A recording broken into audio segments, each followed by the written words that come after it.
आज हम पढ़ने वाले हैं वैष्णव धर्म के बारे में। तो सबसे पहले हम जाने वैष्णव धर्म को ना अवतारवाद भी कहा जाता है।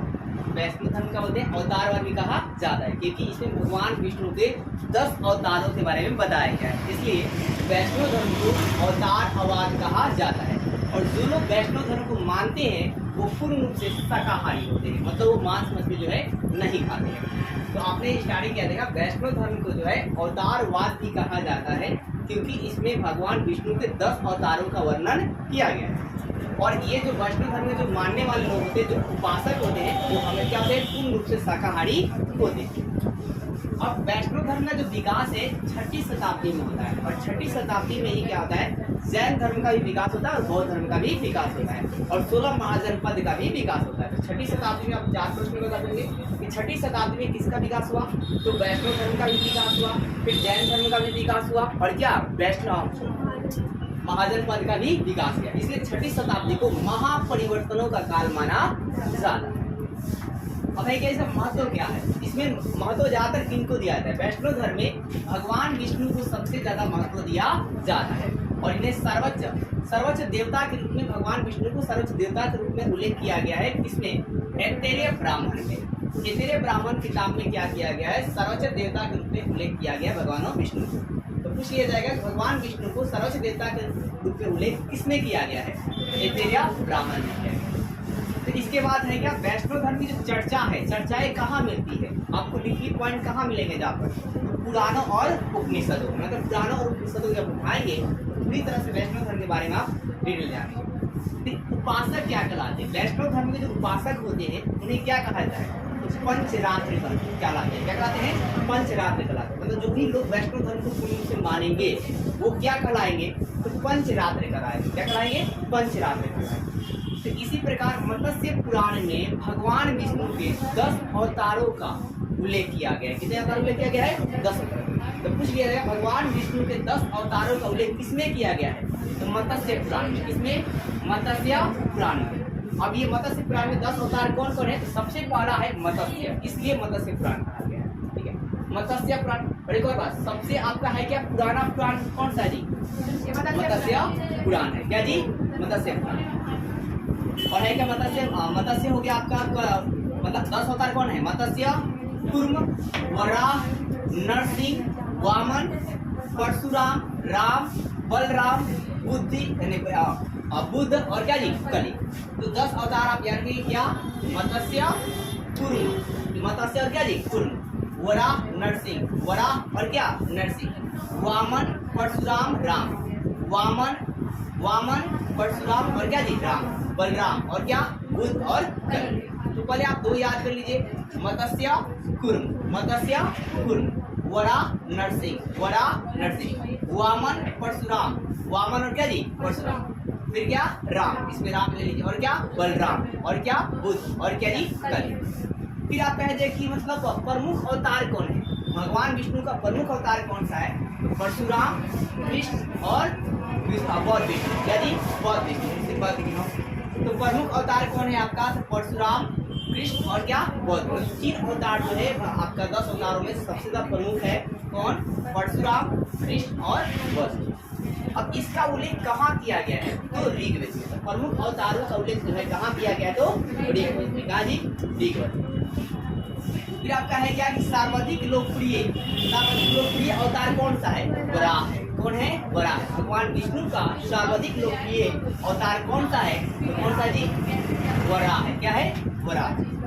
फिर है क्या, वायु पुराण में, देखिए वायु पुराण में कृष्ण और आपका है क्या, कृष्णी वीरों का उल्लेख किया गया है। तो आपका है पूछ लिया जाएगा ऑब्जेक्टिव में, कृष्ण और कृष्णी वीर का उल्लेख जो है किसमें किया गया है, तो वायु पुराण में किया गया है।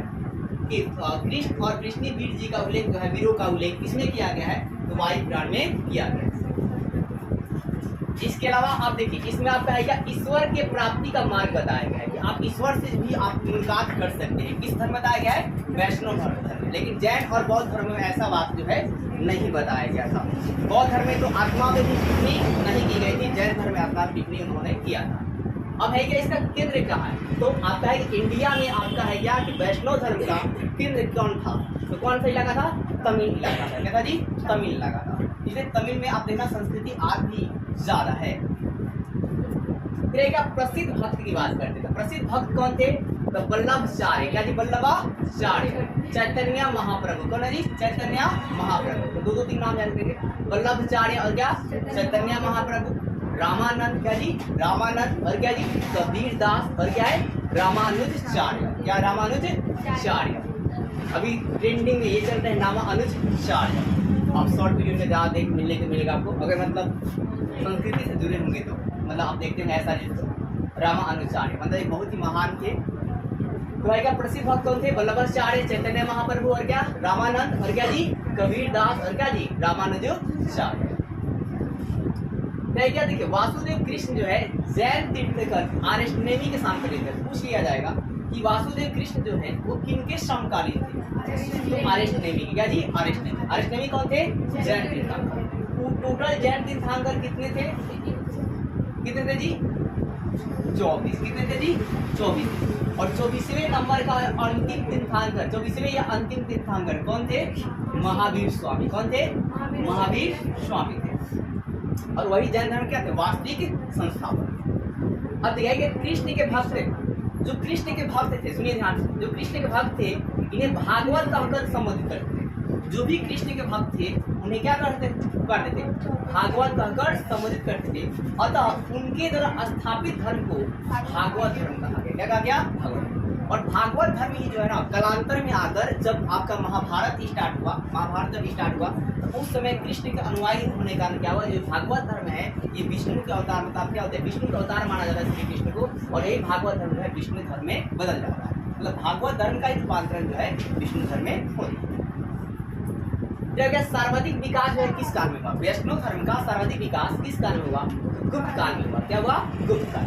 और इनके शासन काल में हुआ तो चंद्रगुप्त द्वितीय के शासन काल में हुआ। क्या हुआ जी? सीएम द्वितीय मतलब चंद्रगुप्त द्वितीय। क्या जी? चंद्रगुप्त द्वितीय के, क्या? चंद्रगुप्त मौर्य, सॉरी चंद्रगुप्त मौर्य द्वितीय के शासन काल में हुआ। फिर आपका है क्या? चंद्रगुप्त मौर्य के शासन काल जब था गुप्त काल में, तो यहाँ पर इनमें 9 विद्वान थे। इनके दरबार में कितने विद्वान थे? 9 विद्वान। और इन 9 विद्वानों को क्या कहा जाता था? नवरत्न कहा। डायरेक्ट सवाल आता है कि नवरत्न किनके दरबार में थे? चंद्रगुप्त मौर्य द्वितीय के दरबार में। फिर क्या अब है क्या भगवान विष्णु के मतलब आपका है क्या स्तुति के लिए क्या क्या बनाया गया? तो जूनागढ़ अभिलेख किसके समान बनाया गया है? तो भगवान विष्णु। अब जूनागढ़ अभिलेख जूनागढ़ अभिलेख की शुरुआत जो है भगवान विष्णु के स्तुति से होती है। तो पूछ लिया भगवान विष्णु की स्तुति जो है किस अभिलेख से होती है? तो जूनागढ़ अभिलेख से। फिर इसके अलावा आपका है क्या कि देवगढ़ अभिलेख भी किनके समान में बनाया गया है? तो भगवान विष्णु के। और किस काल में बनाया गया है? तो गुप्त काल में। और देवगढ़ जो अभिलेख है वो देवगढ़ जो अभिलेख है उसमें मंदिर जो बनाया गया है वो किसमें है? क्या है? तो 10 अवतार मंदिर का निर्माण किया। क्या जी? 10 अवतार। भगवान विष्णु के जो 10 अवतार हैं उसमें 10 अवतार आपको देखने के लिए मिलेंगे। कहाँ भाई? देवगढ़ अभिलेख में। फिर है क्या भगवान विष्णु का ये किसके निर्माण में? भगवान विष्णु के सम्मान में क्या गया? ये जितने भी मंदिरें बनाई गई है भगवान विष्णु के सम्मान में ही बनाया। आपको इतना याद करना।